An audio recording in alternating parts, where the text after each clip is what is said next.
Friends, I want to talk about the topic of abandonment and what the Psalms has to say about this topic. As we know, a lot of how we see the world, how we perceive other people, and even what we think about ourselves can start by our early attachments, our parents. And I'm not in the camp of blaming mom and dad for everything that ever goes wrong with us.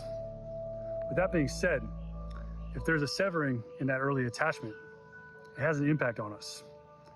And many people, whether they believe the lie of that nobody cares about them and they're isolated, or whether you just feel like you can't trust anybody, and you might even see things play out in your current relationships that are causing problems.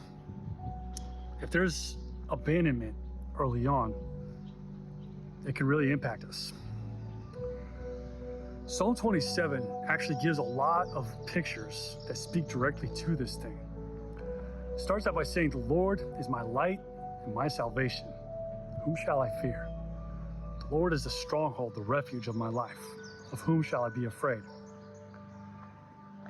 If you've dealt with abandonment, every single one of those metaphors is something that I want to encourage you to grab a hold of.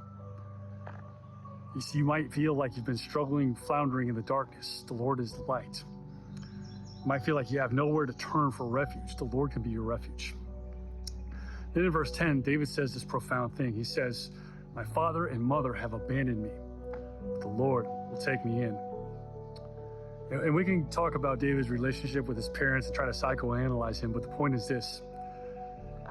He was familiar with the concept of abandonment, and he gives this illustration of adoption, which Paul picks up on in Galatians 4, this idea in Romans 8 as well of being adopted as sons and daughters of the Heavenly Father. And very simply, what I want to share with you is this.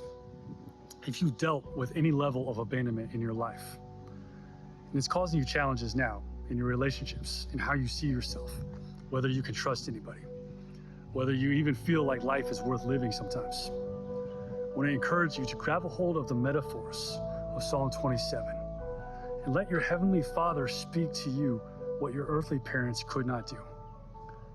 Because everything that you needed that you didn't get, light, hope, salvation, refuge, encouragement, security, you can find that in your Heavenly Father.